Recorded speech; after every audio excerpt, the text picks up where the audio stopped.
أعوذ بالله من الشيطان الرجيم بسم الله الرحمن الرحيم السلام عليكم ورحمة الله وبركاته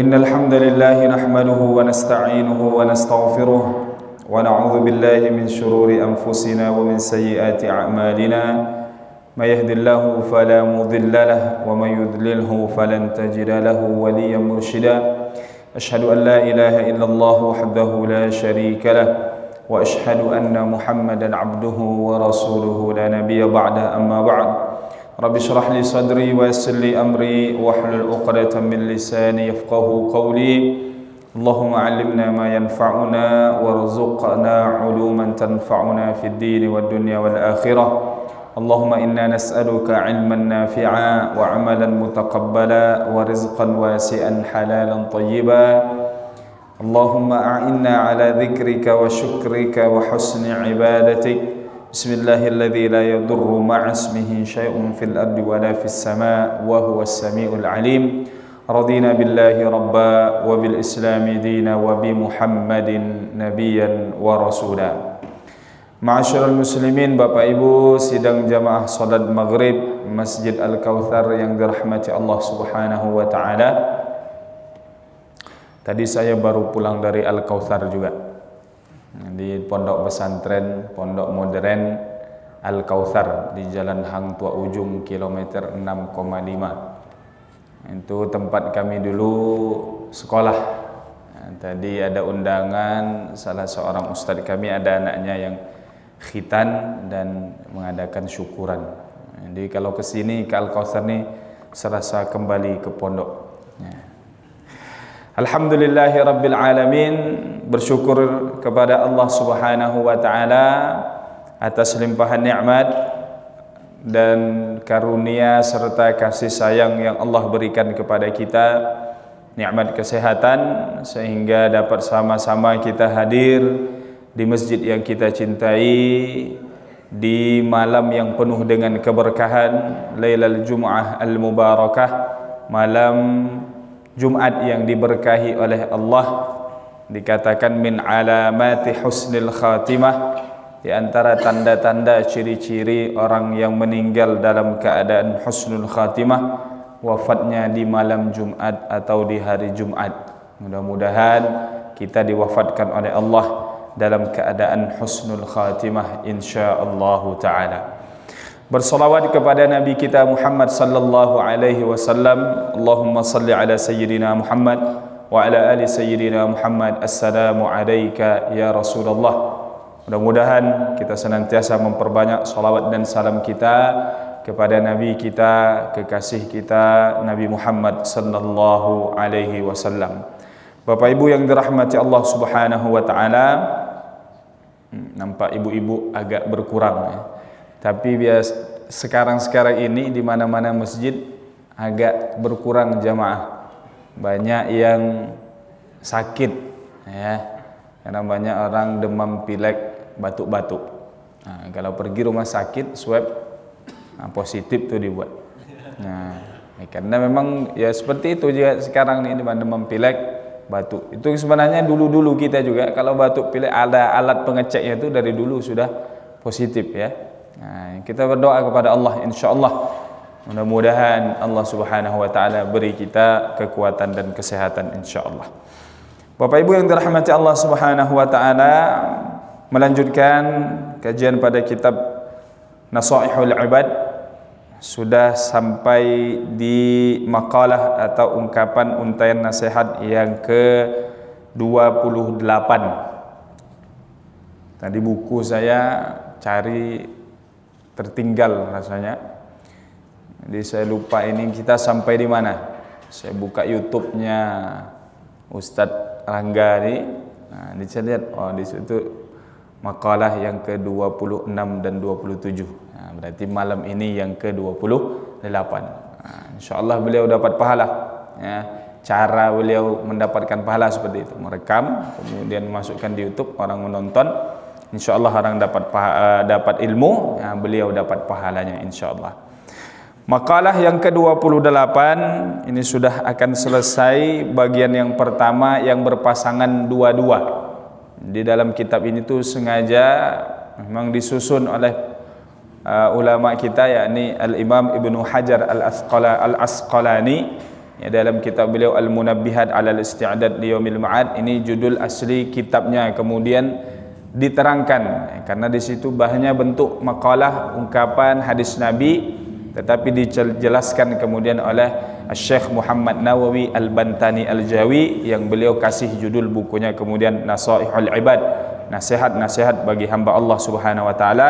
Di bagian yang berpasangan dua-dua ini sampai nasihat atau makalah yang ke-30. Nah, insyaallah selesai malam ini. Di pertemuan selanjutnya kalau umur panjang, kalau masih juga diundang ke sini setelah Idul Fitri, ya. Karena bulan depan nih kita sudah masuk Ramadan insyaallah. Jadi terakhir pertemuan kita ini menjelang bulan suci Ramadan. Jadi ada 3 lagi ungkapan ataupun makalah, ya, ke-28, 29 dan 30. Selanjutnya masuk ke yang baru, yakni yang berpasangan 3-3. Jadi 22, 33, 44 sampai 10-10. Jadi masih panjang perjalanan kita mengkaji kitab ini. Makalah yang ke-28,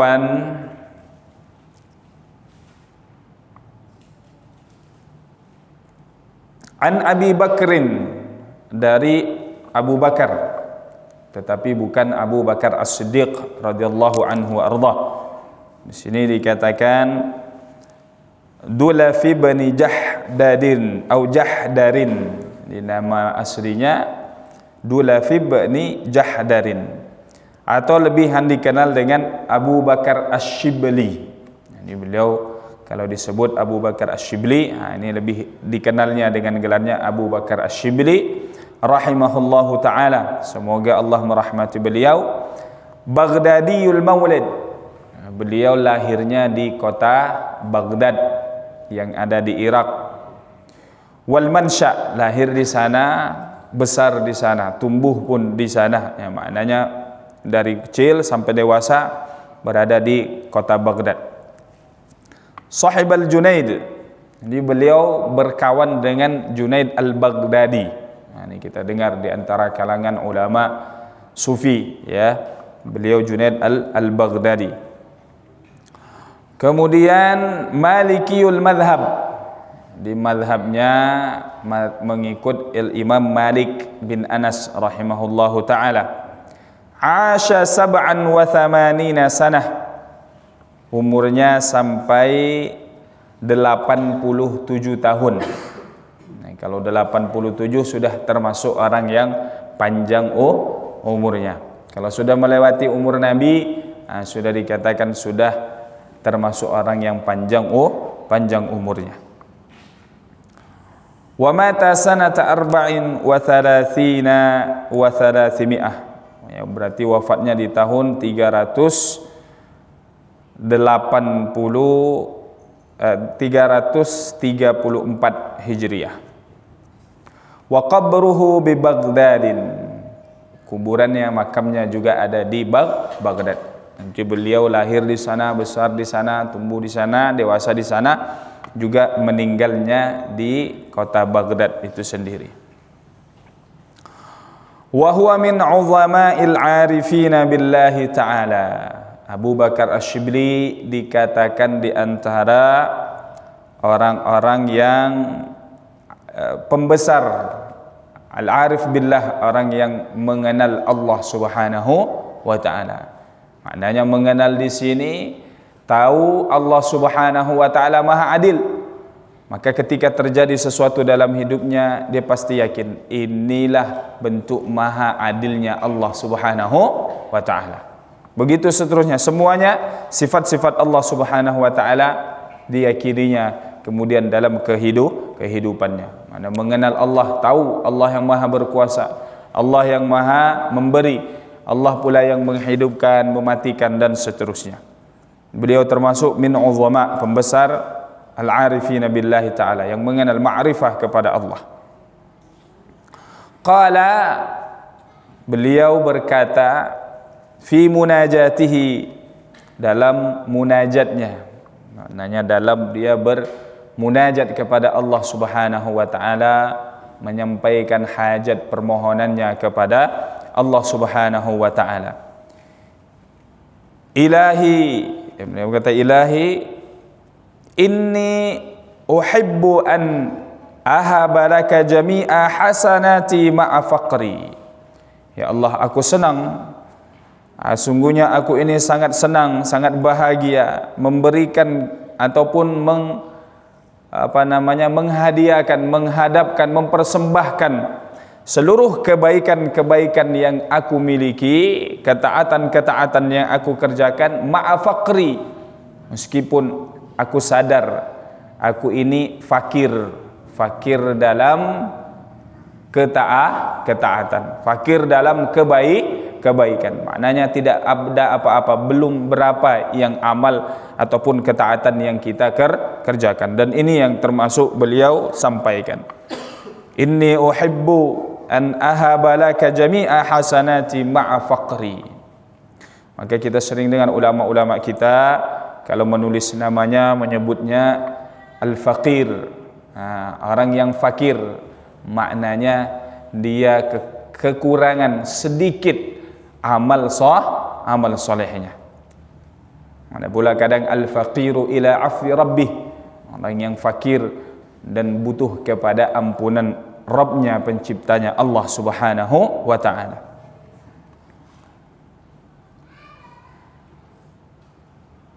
Wa dha'fi, ya, begitu juga sedikit kebaikan kemudian lemah, ya. Lemah dalam apa? Dalam memperbanyak amal kebajikan, ibadah. Fa kaifa la tuhibbu sayyidi, maka bagaimana ya Allah engkau tidak senang, ya, antahabali jami'a sayyiati ma'aghinaka maulaya anni, maka bagaimana engkau tidak senang ya Allah, ya, kemudian apa, antasmaha, engkau mengampuni seluruh dosa-dosa dan keburukan yang aku kerjakan atau yang aku miliki, sementara engkau maha kaya. Ini ungkapan munajatnya, permohonannya kepada Allah. Kalau bahasa kita curhatnya kepada Allah Subhanahu wa ta'ala. Apa yang beliau katakan? Ya Allah, ya, aku senang menyampaikan, memberikan ataupun menghadapkan, mempersembahkan seluruh kebaikanku meskipun aku ini miskin akan kebaikan. Maknanya yang sedikit itu saja aku senang, sudah bahagia, ya, memiliki kebahagiaan ataupun memiliki ketaatan tersebut. Maka bagaimana engkau tidak senang ya Allah, ya, mengampuni dosa-dosaku sementara engkau maha kaya. Makna Ghafurur Rahim, pemberi maaf, pemberi ampun, maha pengasih lagi maha penyayang. Ai azabi, ataupun meminta untuk kemudian diampuni, dihapuskan dosa-dosa dan siksaan kepada Abu Bakar Asy-Syibri. Fa inna sayyiati la tadurruka wa hasanati la tanfa'uka.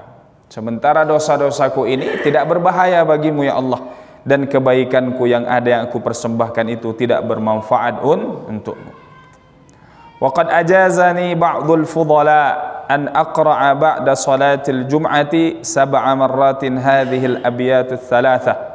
Dan kata Syekh Muhammad Nawawi Al-Bantani Al-Jawi ini, beliau mendapatkan ijazah, maknanya mendapatkan wirid yang boleh diamalkan, ya, dibaca setiap selesai salat Jumat, dibaca 7 kali. Apa di antara munajat yang beliau sebutkan? Yang ini yang kita sering dengar sebagai al-i'tiraf, yakni pengakuan kita kepada Allah Subhanahu wa ta'ala. Ilahi lastu lil firdausi ahla. Ini biasa kita sudah dengar dibuat dalam bentuk lagu. ilahi lastu lil firdausi ahla. Kalau kita benar-benar memahami maknanya, kita resapi, insyaallah akan sampai kemudian kita meneteskan air mata. Karena kita merasa lemah, banyak dosa, maksiat yang kita lakukan, dan kita sangat mengharapkan ampunan Allah Subhanahu wa taala. Ilahi lastu lil firdausi ahla. Wahai Tuhanku, sungguh aku ini bukanlah orang yang berhak menempati mendapatkan surga. Kenapa? Karena kalau kita lihat amalan kita ini tidaklah seberapa. Tak pantas rasanya untuk datang kemudian mengetuk pintu surga Allah Subhanahu wa taala. Wala aqwa ala naril jahimi. Dan aku tidak kuat pastinya ya Allah menerima, merasakan, mendapatkan siksa api neraka. Sekecil api bara yang ada di neraka kita injak, mendidih kepala otak kita ini. Bagaimana panasnya, luar biasa. Bahkan disebutkan bahwasanya orang yang terakhir masuk surga Allah Subhanahu wa taala sudah sekian lama dia disiksa di dalam neraka, dia kemudian meminta satu permintaan kepada Allah, ya Allah, satu permintaan aku kepadamu ya Allah, dan tidak ada permintaan yang lain lagi. Cukup ya Allah, wajahku ini palingkan dari api neraka. Wajah ini saja. Dia ingin mendapatkan keringanan. Allah Subhanahu wa taala mengabulkannya. Katakan dipalingkan wajahnya. Ketika dipalingkan wajahnya dari neraka, dia melihat suatu pohon. Kemudian dia berharap kembali. Padahal dia sudah janji cuma minta satu permintaan. Minta yang kedua. Minta lagi, ya Allah, satu permintaan ini saja, tak ada permintaan lain. Bawa aku berteduh di bawah pohon tersebut. Dikabulkan lagi oleh Allah. Padahal sudah janji cuma minta satu. Sampai di sana di bawah pohon, dia melihat ke dalam surga. Melihat kenikmatan yang ada di sana. Dia minta lagi pada Allah, masukkan ke sana ya Allah. Dimasukkan dalam surga, mengatakan, ya Allah, aku ni orang yang terakhir masuk surga. Kenapa kenikmatan surga masih luar biasa? Maka bagaimana kalau kita masuk ke dalam surga Allah Subhanahu wa taala bila hisab, tanpa dihitung, tanpa dihisab, atau kemudian kita masuk surga tanpa disiksa di dalam neraka. Tentu kebaikan, kenikmatan di dalam surga, dan mudah-mudahan ini yang selalu memotivasi ketika kita datang malasnya untuk beribadah, malasnya untuk beramal, atau banyak melakukan dosa dan kesalahan, kemudian kita mengingat bagaimana kenikmatan yang dipersiapkan Allah di dalam surga. Fahabli taubatan waghfir dhunubi. Ya Allah, maka berikanlah hambamu ini taubat. Terimalah taubat hambamu ini dan ampuni segala dosa-dosaku. Fa innaka ghafirudz dzambil azimi.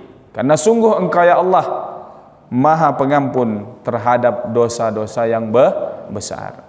Apalagi dosa kita yang kecil. Kalau yang besar diampuni Allah, maka yang kecil tentu sudah diampuni juga oleh Allah Subhanahu wa taala. Wa amilni muamalatal karimi. Perlakukan aku ya Allah dengan perlakuan yang mulia, yang baik. Wa tsabbitni 'alan nahjil qawimi. Dan teguhkanlah aku ya Allah dalam jalan, dalam kalau bahasa kita, rel yang kita lewati, yang kuat, yang kokoh, yang teguh. Maknanya tidak melenceng ke sana kemari, tetapi teguh. Ihdinas siratal mustaqim. Senantiasa di jalan ketaatan kepada Allah Subhanahu wa taala. Nah, ini ada juga banyak ya, beberapa versi ya dalam syair-syair. Ini sepertinya di amilni muamalatal karimi ini mungkin tambahan ataupun dari bait yang lain. Jadi digabungkan di antara tiga bait syair ini. Dua bait syair yang pertama ini dalam al-i'tiraf itu yang masyhur yang kita dengar. Ya. Kalau kita ingin mengamalkan juga tidak jadi masalah ya. Bisa kita mengamalkan, baca 3 bait ini setiap selesai salat Jumat dibaca 7 kali, ya. Ilahi lastu lil firdausi ahla wala aqwa 'alan nari 'ala naril jahimi fahabli taubatan waghfir dhunubi fa innaka ghafirudz dzambil 'azimi wa 'amilni mu'amalatal karimi wa thabbitni 'alan nahjil qawimi.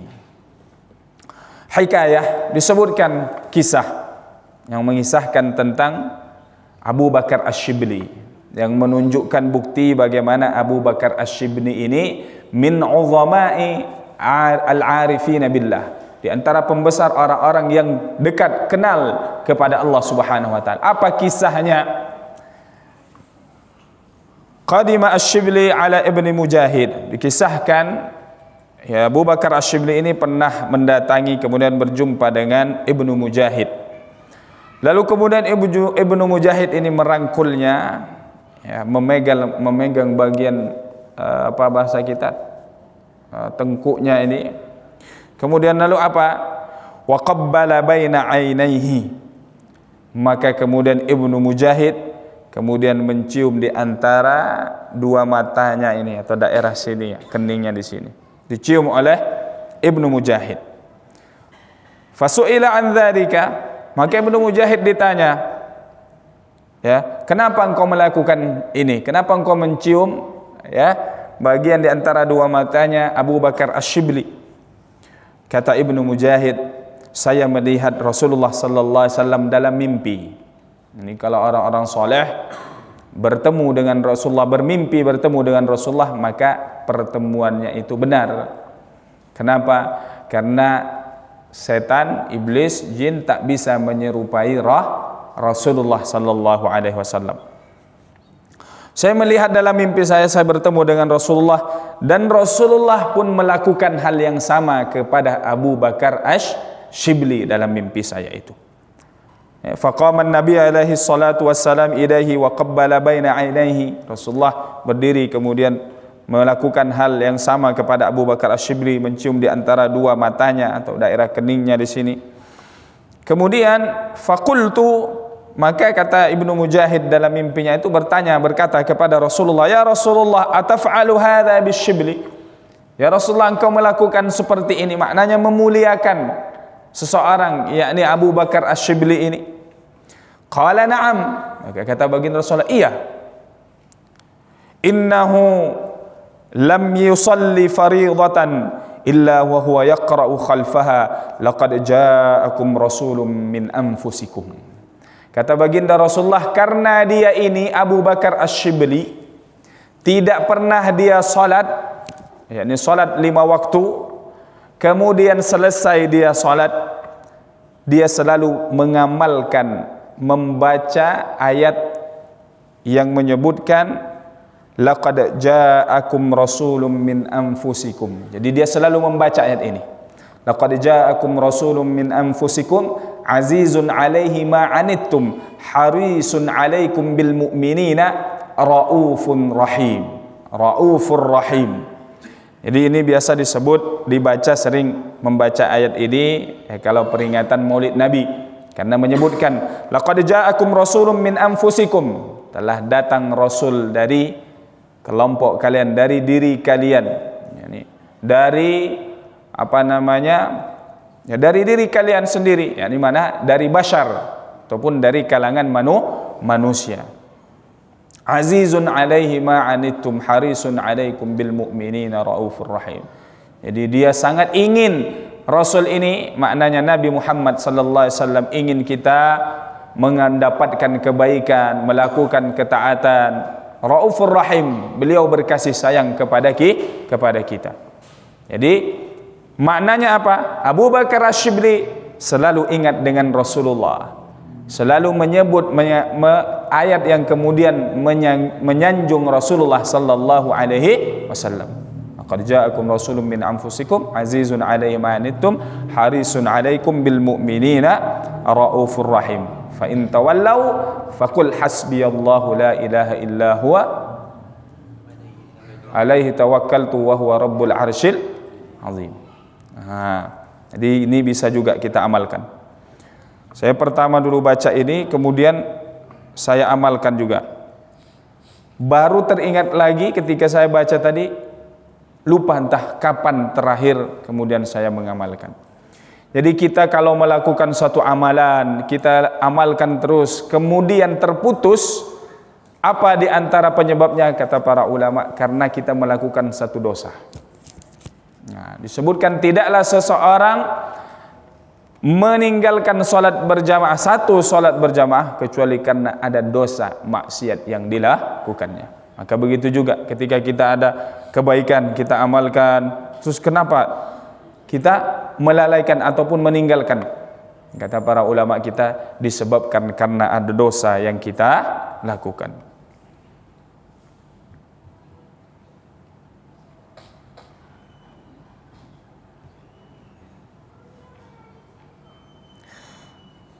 Maka ini yang dilakukan oleh Abu Bakar Asy-Syibli. Kenapa sampai Rasulullah mencium beliau, memuliakan beliau. Ila akhir ayatain, ya, dua ayat yang sampai di ujung yang tadi kita baca. Wa yaqulu sallallahu wa yaqulu, lalu kemudian Abu Bakar Asy-Syibli selesai membaca ayat itu mengatakan, sallallahu alaika ya Muhammad. Allah bersolawat kepadamu ya Rasulullah Muhammad sallallahu alaihi wasallam. Fasa'altu Asy-Syibli amma yaquluhu ba'da salati fadzakara mithlah. Kemudian Ibnu Mujahid dia bertanya kepada Abu Bakar Asy-Syibli, apa yang kau baca selesai setiap salat? Maka seperti yang disebutkan oleh Rasulullah dalam mimpi ketika bertemu dengan Ibnu Mujahid. Nah, padahal tidak pernah Ibnu Mujahid mendapatkan cerita ini dari Abu Bakar Asy-Syibli. Tapi dalam mimpinya bertemu dengan Rasulullah, maka kemudian Rasulullah menyampaikan hal tersebut. Maka Ibnu Mujahid kemudian bertanya kepada Abu Bakar Asy-Syibli, dan benar seperti yang disampaikan oleh Rasulullah, setiap selesai salat selalu membaca laqad ja'akum rasulun min anfusikum azizun 'alaihi ma 'anittum sampai dua ayat berikutnya. Inilah mudah-mudahan kita bisa amalkan juga, mudah-mudahan menjadi sebab kita juga mendapatkan kemuliaan dari Rasulullah sallallahu alaihi wasallam. Kemudian al-maqalah at-tasi'a wal 'ishrun, maqalah ataupun untaian nasihat yang ke-29.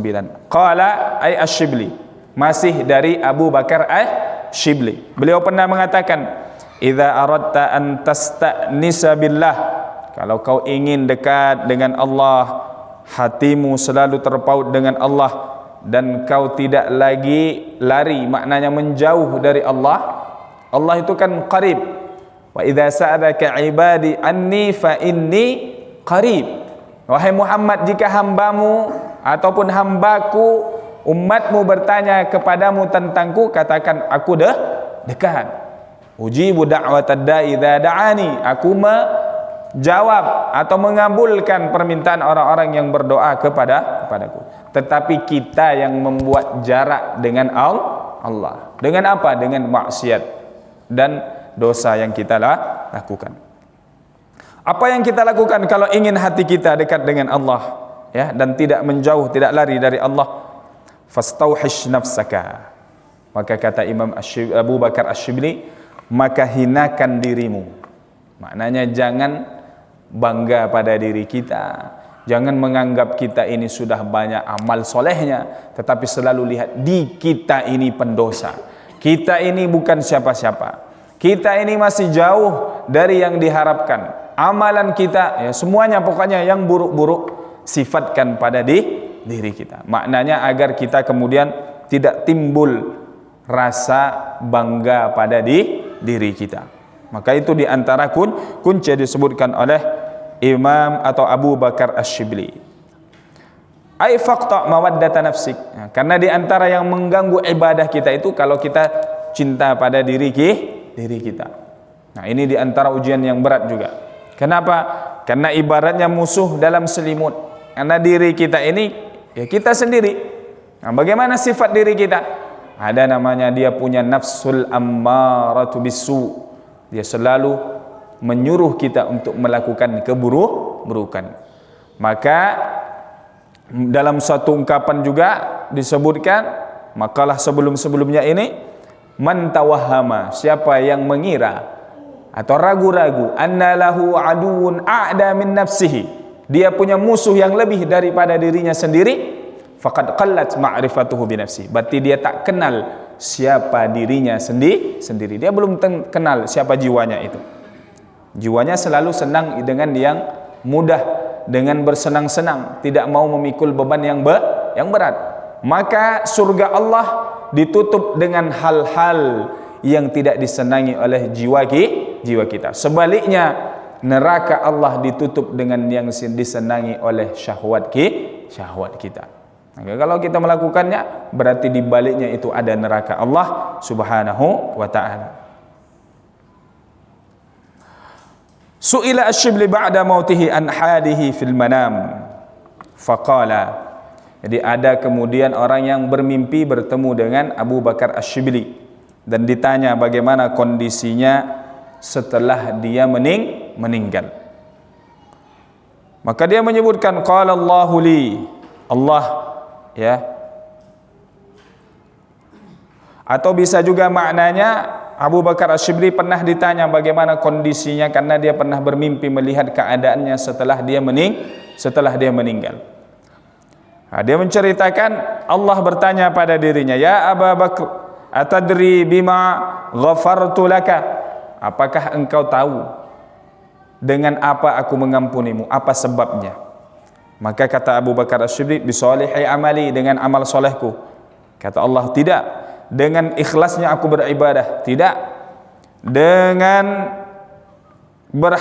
hajiku, dengan puasaku, dengan salatku, kata Allah, tidak. Wa bihijrati lis-salihin, karena aku datang kepada orang-orang yang saleh.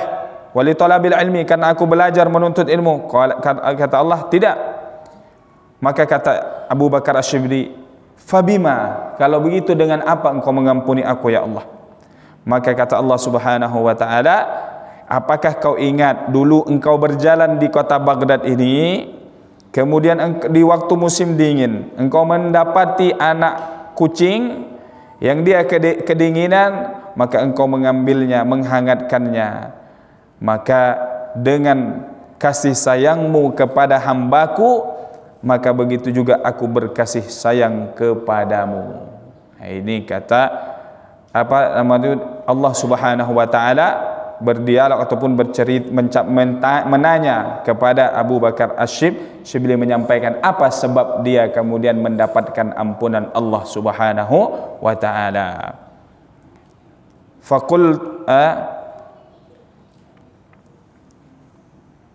Na'am, faqala ta'ala birahmatika litilkal hurra rahimtuka, dengan kasih sayangmu kepada anak kucing itu maka aku juga mengasihimu, kata Allah Subhanahu wa ta'ala. Maknanya apa? Ya, maknanya Abu Bakar Asy-Syibli, ya, dia kemudian lebih mencintai makhluk Allah Subhanahu wa ta'ala yang lainnya, berkasih sayang melebihi daripada cintanya pada dirinya sendiri. Nah, ini kemudian menjadi asbab juga ataupun motivasi bagi kita bahwasanya tidak ada jaminan kemudian salat, puasa, zakat atau ibadah haji dan yang lain itu yang menjadi sebab kita mendapatkan rahmat kasih sayang Allah. Bisa jadi ternyata amalan itu kita diberi kesempatan ada di hadapan kita untuk beramal. Amalan itu kecil nampaknya. Apa misalnya kita berjalan, ada pecahan kaca, ada paku di depan kita. Nah, kita biarkan saja. Nah, tapi ternyata kalau kita membuangnya, menghilangkan bahaya dari orang lain, ternyata bisa jadi itu menjadi sebab kita masuk surga. Tapi kita mengabaikan karena menganggap ini sepele, ini kecil. Nah, jadi ini maknanya juga yang ingin disampaikan, pesan yang disampaikan di sini. Kemudian yang terakhir, al-maqalah ats-tsalatsul, nasihat atau untayan maqalah yang ke-30. Qala Asy-Syibli, masih juga Abu Bakar Asy-Syibli, beliau mengatakan, lau dzuktum halawatal waslah, kalau kalian sudah merasakan manisnya selalu terhubung dengan Allah Subhanahu wa ta'ala, la'araftum mararatal qati'ah, maka kalian akan merasakan pahitnya ketika terputus dengan Allah Subhanahu wa ta'ala. Ai al-bu'du anhu, atau menjauh dari Allah. Fa innahu adzabun azimun inda ahlillahi ta'ala. Karena ketika terputus, tidak merasakan apa-apa ketika beribadah, melakukan ketaatan kepada Allah, maka itu adalah siksa yang berat bagi orang-orang yang dekat dengan Allah Subhanahu wa ta'ala. Dan di antara doa Nabi sallallahu alaihi wasallam, Allahumma rzuqni ladzatan nazari ila wajhikal karim wasyauqa ila liqa'ik. Nah, ini doa Nabi, ya Allah, berikan aku kenikmatan untuk melihat kepada wajahmu yang mulia, dan juga rasa rindu untuk bertemu denganmu. Ini kalau kita selalu punya rasa rindu ingin bertemu dengan Allah Subhanahu wa ta'ala, maka itu akan memotivasi kita untuk selalu terhubung dengan Allah Subhanahu wa ta'ala. Dan ini nikmat terbesar yang akan didapatkan penduduk surga Allah Subhanahu wa ta'ala di akhirat nanti. Wujuhun yawma idzin nadhirah ila rabbiha nadhirah. Wujuhun yawma idzin nadhirah ila rabbiha nadhirah. Wajah-wajah nanti berseri-seri di dalam surga Allah karena mereka melihat Allah Subhanahu wa ta'ala. Bagaimana cara melihatnya? Wallahu alam. Kebenarannya, hakikatnya nanti Allah Subhanahu wa ta'ala yang mengetahui bagaimana. Yang jelas ini menjadi keyakinan para ulama kita dalam menafsirkan ayat Allah Subhanahu wa ta'ala tersebut tadi, di mana kita akan melihat Allah Subhanahu wa ta'ala di akhirat nanti di dalam surganya sebagai nikmat terbesar yang Allah berikan kepada penduduk surga Allah Subhanahu wa ta'ala. Disebutkan dalam kitab Bidayatul Hidayah, di antara menjadi ukuran jauh dekatnya seseorang melihat Allah Subhanahu wa ta'ala adalah cepat atau lambatnya orang itu juga datang ketika hari Jumat. Kalau orang rajin sering datang di awal, maka dia akan lebih dekat juga nanti melihat Allah Subhanahu wa ta'ala. Sama dengan kita nanti di akhirat, di padang mahsyar, jauh dekatnya kita dengan Rasulullah tergantung banyak sedikitnya kita bersolawat kepada beliau. Aulan nasibi, kata Rasulullah, orang yang dekat denganku di akhirat nanti di hari kiamat, aktsaruhum salatan alayya, orang yang banyak bersolawat kepada kita. Kalau sedikit, mungkin di teras-teras masjid Rasulullah di sini. Mungkin lebih sedikit lagi, lebih jauh lagi. Begitu juga nanti di akhirat kita melihat Allah Subhanahu wa ta'ala. Itu hanya di antara satu sebab. Kan nanti ibu-ibu, Ustaz, kami tak pergi sholat Jumat. Itu hanya satu di antara sebab yang disebutkan oleh Al-Imam Al-Ghazali rahimahullahu ta'ala. Ingin kemudian dekat dengan Allah, maka perbanyak zikrullah, mengingat Allah Subhanahu wa ta'ala. Nah, ini saja kiranya selesai membahas bagian yang pertama yang berpasangan dua-dua dari kitab Nasaihul Ibad. Mungkin ada pertanyaan? Ya, silahkan Bu.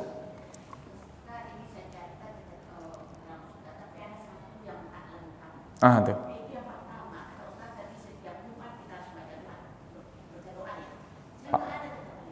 Oh ya. Ya. Setiap selesai sholat Jumat, ada 3 di sini sebutkan munajat itu. Ini dalam bahasa Arab, Bu. Ilahi lastu lil firdausi ahla, itu dia zikirnya. Nanti bisa minta sama Bang Rangga dituliskan nanti. Ilahi lastu lil firdausi ahla wala aqwa 'alan naril jahimi fahabli taubatan waghfir dhunubi fa innaka ghafirud dzambil azimi. Panjang ya, agak panjang. Wa'afi ya, nanti dikirim ke Bang Rangga. Tugas beliau itu untuk menyampaikan. Nanti diamalkan insyaallah. Ya.